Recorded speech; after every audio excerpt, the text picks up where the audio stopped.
All right, here we are with the Extremists. We're back with another show we're going to be doing. Silo, Apple Plus. We're on episode 1. Wow. 2 episodes in the last few days. Either our families took a vacation or we're doing another one of those late night sessions, and it's the latter. Yeah, unfortunately. But, it's fine. It's fine. We're still young at heart, so that works out pretty well. Max, how's your week going so far? Man, it's flying by. It's the last week of school for my kids. I think yours are done, right? My 13-year-old's already done. He's away over. He's at Camp Woodward for skateboarding. Next Tony Hawk. We took him there last Saturday. To Hatchapee. That was a fun drive. But then my 11-year-old daughter, she's finishing up 5th grade, and her last day of school will be this week. Yeah, my daughter's last day was actually today. They do a series of half days. So tomorrow morning, got to do those award ceremonies and then figure out how to stay alive in the home with 3 children driving me nuts. Is she up for any awards?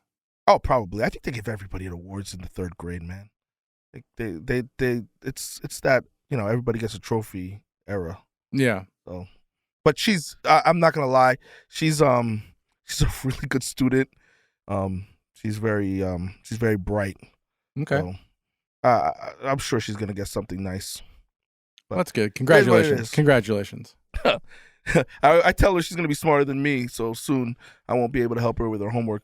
Actually, some of the homework now I got to look and try to remember like how to do the damn thing. But anyway. I gave up on that. My wife actually does it now. My son and I were getting too frustrated with each other, so she kind of jumped in. She handles all the math, and so I can see why in the show Silo people forget. We're going to dive into forget certain things because I forgot certain things, and they changed math. So I don't know.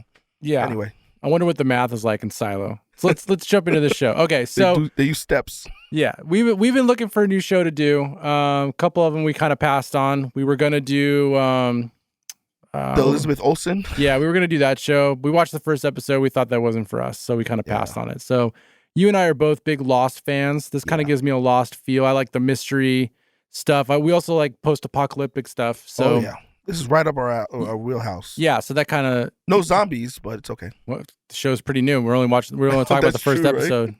Let's see what happens. So let's dive into it. So first, before we actually go, I guess talk about the scenes and how we what's sticking out for us for the show. Overall, how do you feel about it so far? Let's just get that out of the way right now. I actually like it. I want to watch more of it. Yeah.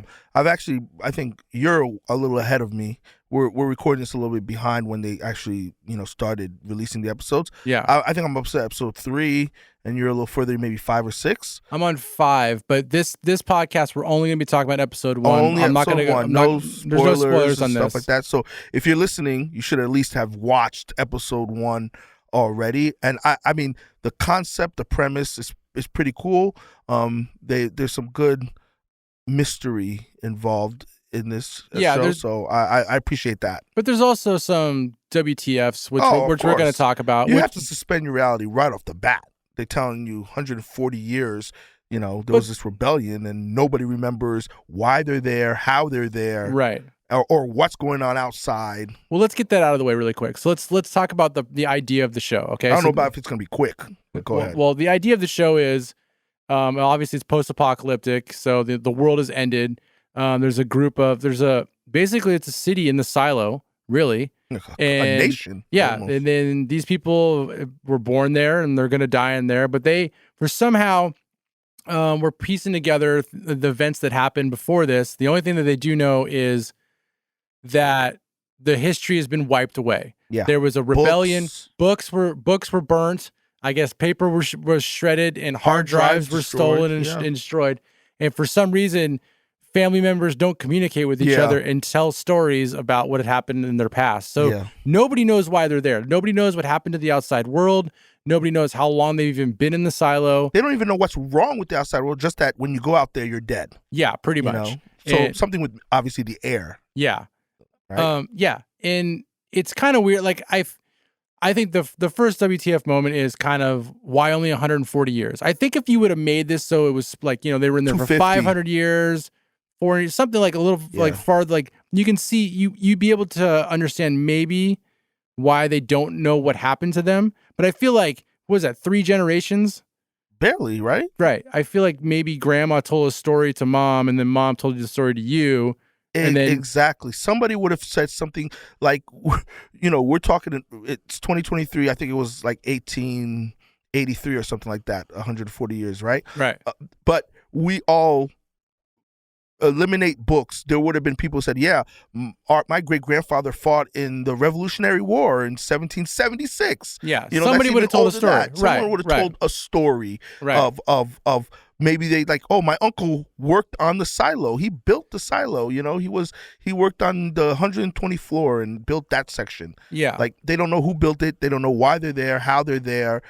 It's like everybody has amnesia. Nobody shared any story. So I guess you suspend, I'm one of those certain shows, you just suspend reality and accept the story for what it is. And then, but there is like, the other possibility might be, and maybe because of this revolution that happened, that they did have this whole law, this pact, that because it was so bad, they decided, that there was a law where it was like, okay, you just can't share this information with your children on why we're here, because there's got to be some reason. Impact. There's got to be some reason, because I don't want to be stuck on this too long. Let's talk about the show, but that just bothers me. That it's only 140 years. Yeah, there's somebody's got to have some ideas, and they just don't. It's not and to be clear, it's not 140 years that they've been there. No, yeah, it's like 140 years since the rebellion, where there was a faction who were trying to get people outside and open the doors,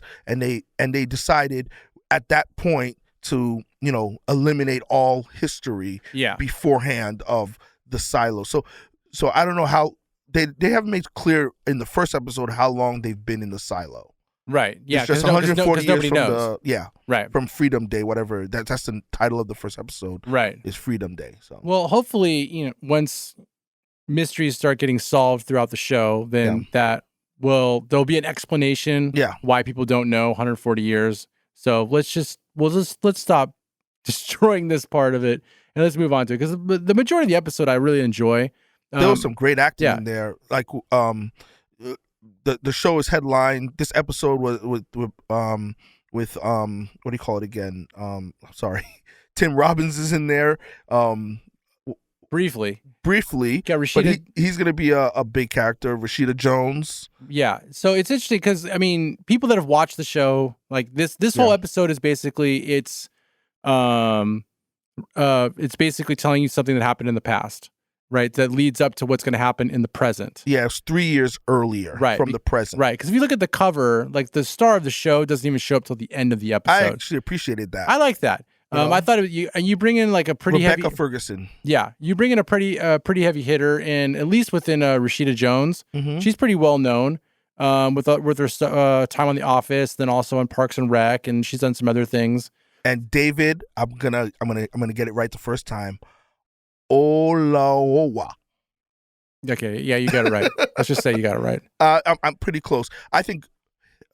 He plays Sheriff Holston, and Rashida Jones plays Allison, his wife. Yeah, and I thought they did a tremendous job acting for that first episode. It was very realistic. Yeah. Their communication and I also really appreciated the story because I feel like this story sets the tone for what we're going to see. Yeah. Which is, it sets the tone for the mystery. Kind of gives you like a little bit of an idea of how the world kind of works down there. Yeah. It's an event just to kind of like go down. Yeah, no elevators. 60 floors, no elevators. But how there's like all these different kind of communities throughout the entire silo. Yeah. And it's a class system pretty much. Yeah. And I thought it was pretty good. And the mystery that they set up as far as trying to unravel like what had happened in the silo, or at least like some information, like with the hard drive, and then also like what happens outside. Well, it all spurs from the show begins with Allison and Sheriff Holston. They get a notification that they are allowed to attempt to have a baby, because obviously you have some population control inside the silo for resource purposes, right? Right. So this is their third attempt, and they have a full calendar year to get pregnant. And during that process, they're not they're not being successful. Right. And the hippie wet nurse, I call her, Gloria Hildebrand is the character. Right. She in the show is perceived as somebody who helps women get pregnant holistically, but that wasn't her motives in this episode. It was really trying to convince Allison that a person like her who questions, the history and the system of the silo, they don't want people like you to have children, because Gloria felt at one point they didn't allow her to have a child because of the same kind of thing. And that little seed spurred in Allison's mind to start really investigating why. Right. And then coincidentally, there's a character we're introduced to, George Wilkins, who's played by Ferdinand Kingsley, Ben Kingsley's son, who finds a hard drive from way back when. Yeah. Right? Before the 140 years? Yeah, because it predates their catalog system. Their catalog system, because the catalog system was obviously put in place after the revolution.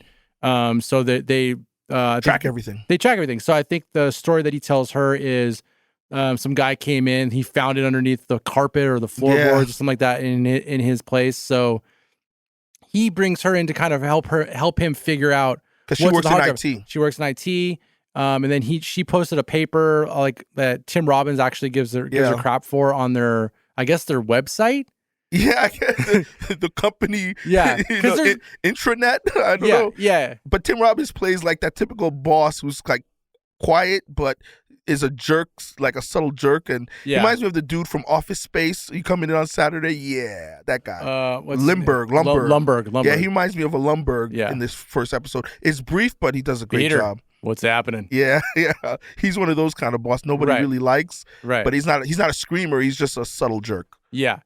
So she goes down there, and she's intrigued just because of the hard drive, just to get into it. I don't think she's thinking what she's going to find yet. Yeah. Because it's just curiosity. Right. I mean, she does mention that it could be, but I think she's more infatuated with the fact of just trying to get it open. Yeah. And then once she does, though, and she sees what's there, she freaks out. Yeah, it's everything. It's like blueprints for the silo, right? Videos, pictures. It's all kinds of. It's a ton of files. And George Wilkes, the guy who calls her down, after seeing all this, she leaves, and he's all in. He's like, he goes off camera. He goes obviously and looks at everything, and this is all happening during their quote unquote founders' Freedom Day. Freedom Day, they call it. Freedom Day? Yeah. Freedom Day, the title of the episode. I guess that's the day I'm assuming that's the day they won the revolution or rebellion. Yes. So she races out of there, but after not being pregnant, I think she's up to like the last day or last 2 days of their trial period. Right. Well, that's when she goes and re-talks to Gloria again. And they have a conversation off camera. Well, hold on. And she runs out and goes and looks at the hard drive. Oh, is that the same time? Is that the same day? Okay. Yeah. Then she goes back to George Wilkes' place all the way down in the sublevel, and she lies and says she's going to the market. You're right. And then she goes and she looks at pretty much everything. And the last thing she looks at is a video of someone's going to quote unquote wipe. So for those who watch, when you decide to want to go outside, which is a big no-no, because if you do say that you want to go outside, you have to go outside. You have to go outside. Yeah. So death penalty. It's basically you're doing it to yourself. Willingly, yeah. Because if you ever say it, you have to go. Yeah, it's pretty much suicide. When you go out there, they ask you to kind of clean the cameras so people can see the desolate world that they're living in and why you shouldn't go outside. So, she talks to Gloria, and when she's watching the video, she realizes it's green, there's trees. She mentions things flying in the air. They don't even know birds. Yeah, apparently we don't talk about birds. They don't even educate people on animals that live. I mean, I saw a cow. They had cows in there. What's the school system like down there? I know, right? It's like, because they got doctors. I mean, they got doctors, and like I said, they have cows and vegetation. No birds. No birds. They're not living underground, right? But so anyway, so she sees that, and now that really sparks something in her, because She comes home, goes straight to bed. They're supposed to meet with the doctor the next day. Right. That kind of like a disappointing meeting, right? I wonder. So when she talks to the wet nurse, obviously the wet nurse tells her something that so she. I wonder what she said. She's got to say something about her thinking that she still has the birth control. The birth control still in her. I'm thinking she says something like that because then when she goes and she looks at all the blueprint stuff and she looks at the video. Yeah. Like she never sees that in the documentation there. So she just either she comes. I think she's putting those two things together and saying everybody's lying. They're lying about. But to go that far to cut herself open to see what I mean, because she knows she's the type of person that they don't want to have children because that's what Gloria's telling her. She's like, okay, her inquisitive mind sees the hard drive stuff that they're lying about the outside world, right? So she's putting like, if they're lying about the outside world and they know I'm the type of person who's going to try to find out about stuff like that and they don't want me to have kids, maybe they didn't remove my implant. And maybe that's what Gloria tells her. You know, maybe in future episodes, they're going to reveal what that conversation really was with her. Maybe.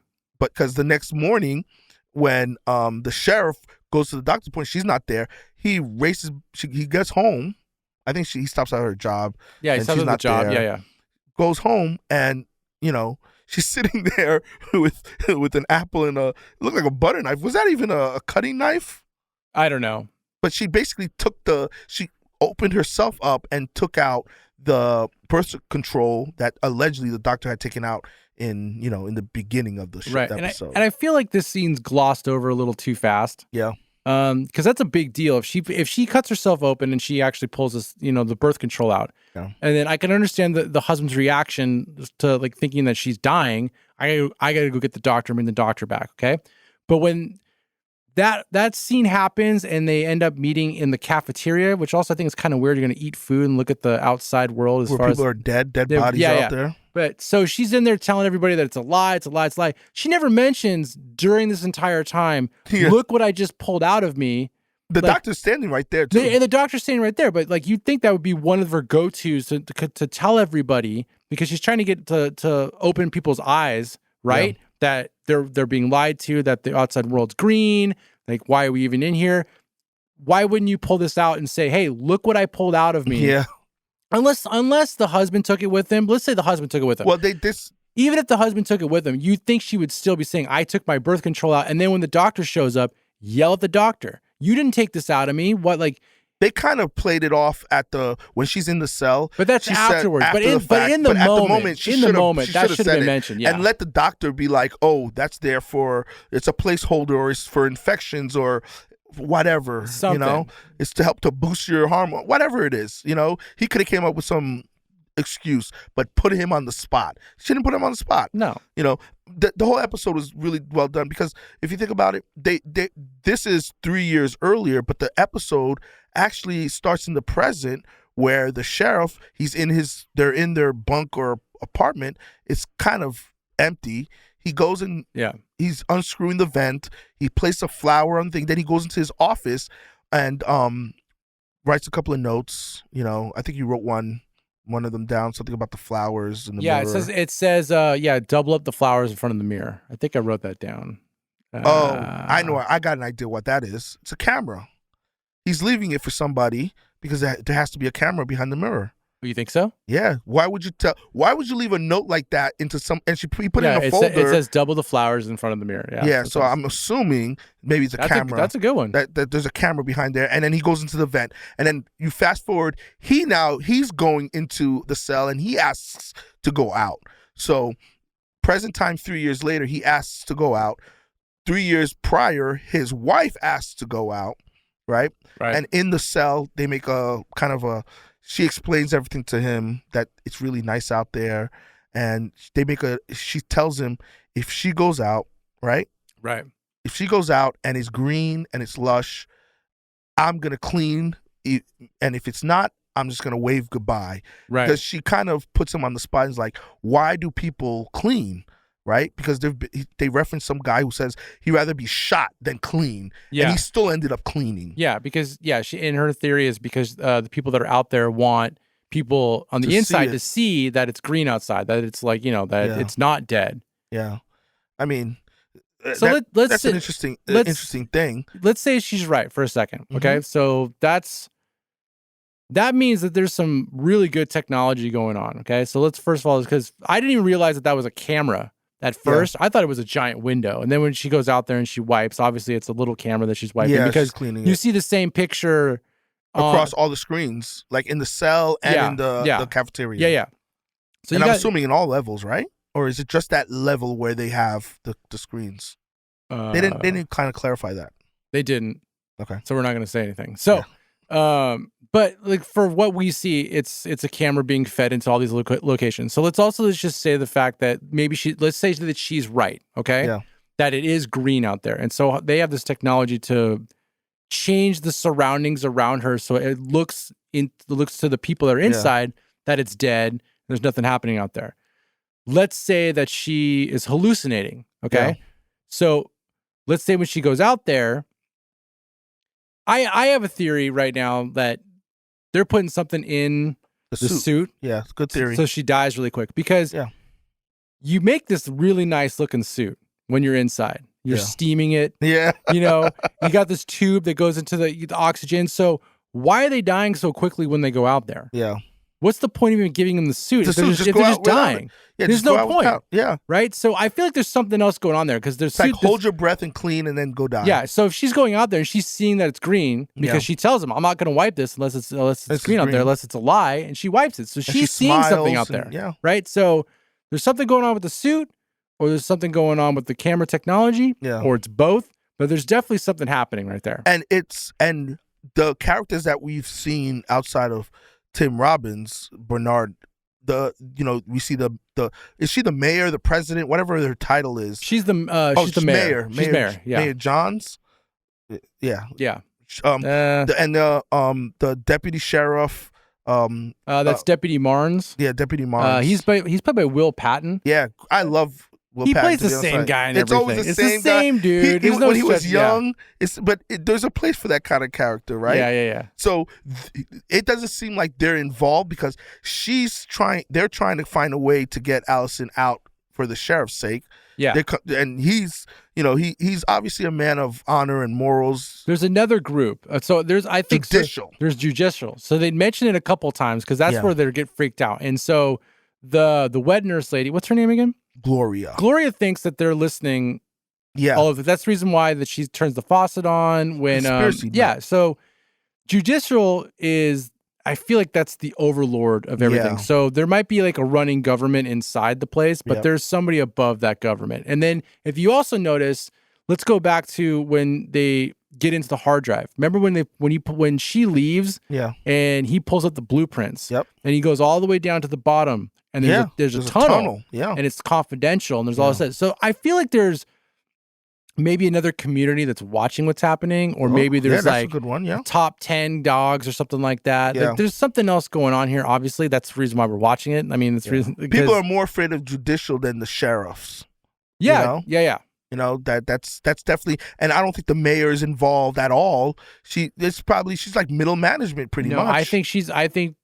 I think the people that you do see, like so far, I think they're the good people, and I think we're going to get introduced to some bad people later on. Yeah. The people that are behind the scenes manipulating all the stuff, like, let's say that she's right and they don't want them to have kids, and so she's right, and then that the birth control was really in her, it wasn't a placeholder, that they are listening, like they're watching. So and unfortunately, Allison gets out there, she wipes, and then she falls from what we see. Yeah, she dies. And so it looks, I mean, for me, it looks like she's gassed. She suffocates because maybe there's really no air in that thing. It's a limited amount of oxygen. Maybe they're on Mars or the moon.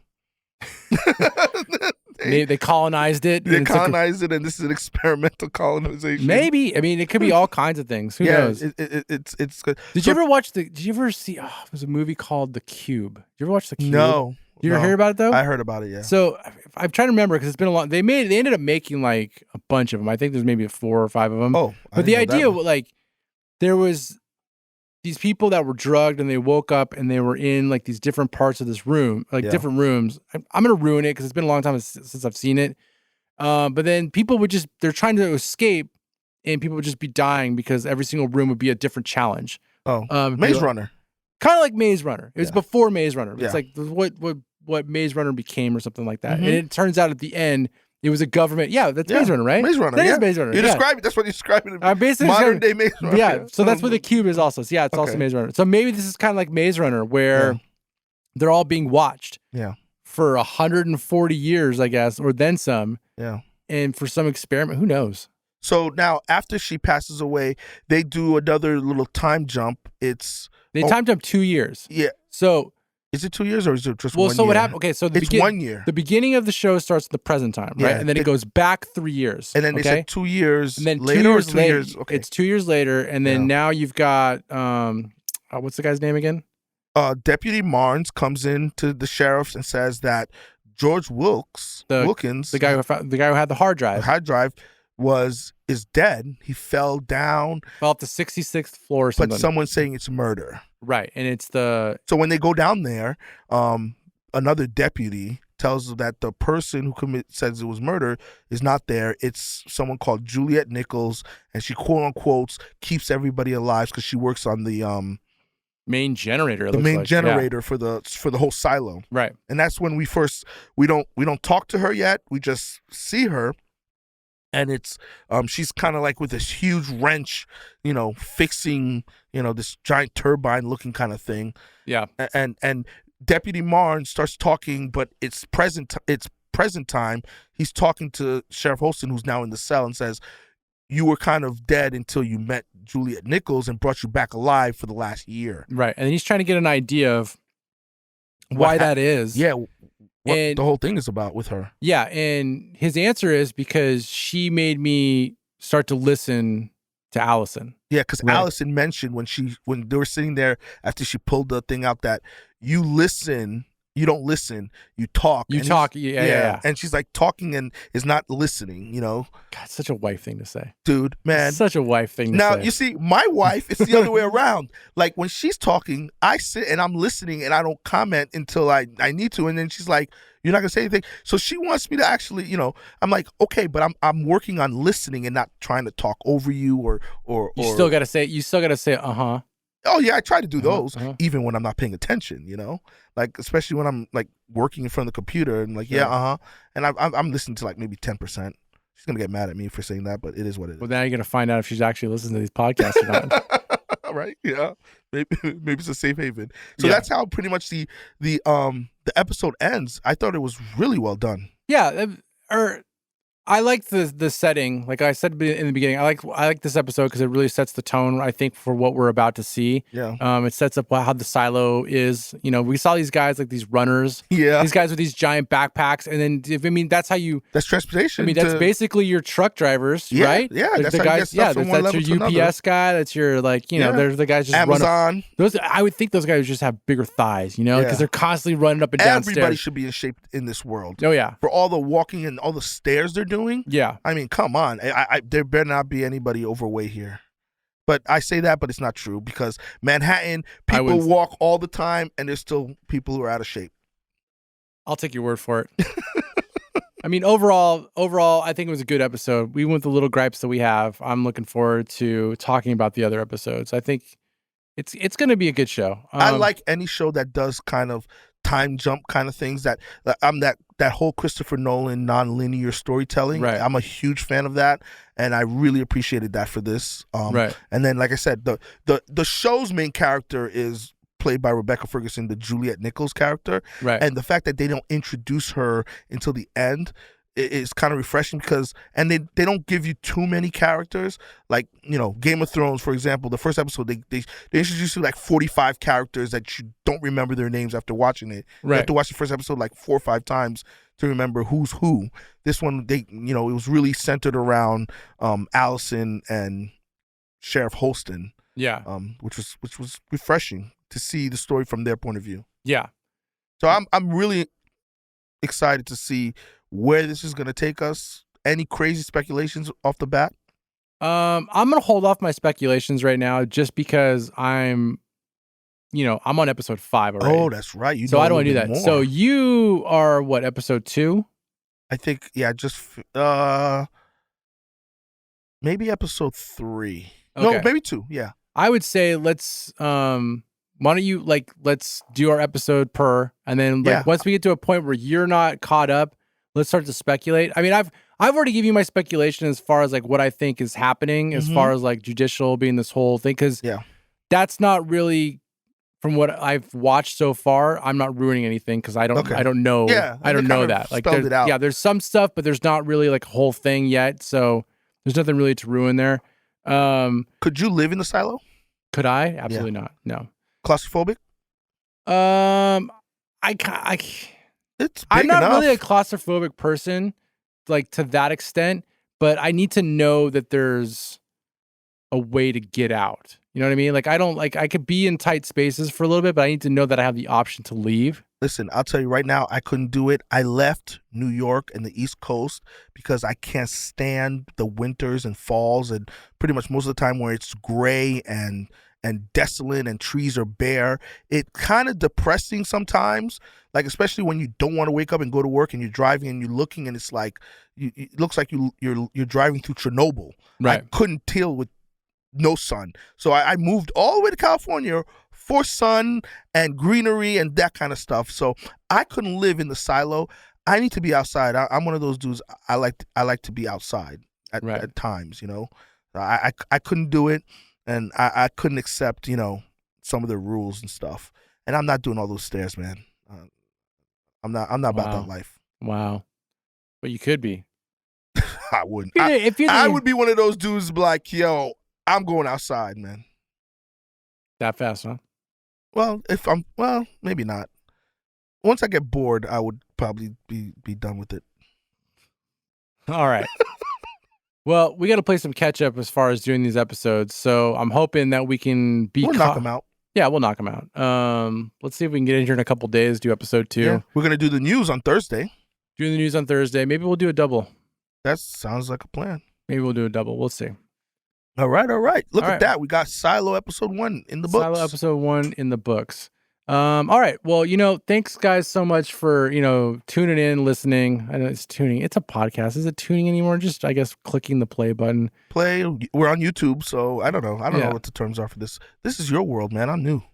It's our world now. Thank you for listening. Please help support us. Head over to that Patreon page. Send us some love. Help us with some coffee. Because as of right now, we're going to be recording these things at night for a while. Yeah. Until we get our other schedules in line. So coffee really helps. I like coffee. Max likes coffee. The coffee machine here is actually broken, so we can't even make coffee here, unfortunately, which that sucks. So yeah, head over to that Patreon page. Your help will, you know, help us make a cup of Joe. But you know, your support helps us make the podcast a little bit easier because we can explain to our wives that it's somewhat beneficial. I don't know. There's a reason we're sneaking out. We're not Batman and Robin. We're not fighting crime, sneaking out. But if we were, though, who's Batman and who's Robin? Huh. See, that's not the right question you're actually messing with me. I'm neither. I'd rather be the Joker or, you know, the villain. I'm a villain guy, so I'll be out there doing dirt. Yeah. I feel like that was an easy way out. Okay. Easy way out? No, I'm just being honest, man. All right, guys. Thank you so much for listening. I'm not doing the tights either, man. We will catch you next time. Yeah. Bye-bye. Music composed by Kyle Tormey. Subscribe to the Extremist podcast feed at rogerbrainmedia.com/The Extremist. Subscribe to Roger Brain Media feed at rogerbrainmedia.com. And support Roger Brain Media by visiting patreon.com/rogerbrainmedia.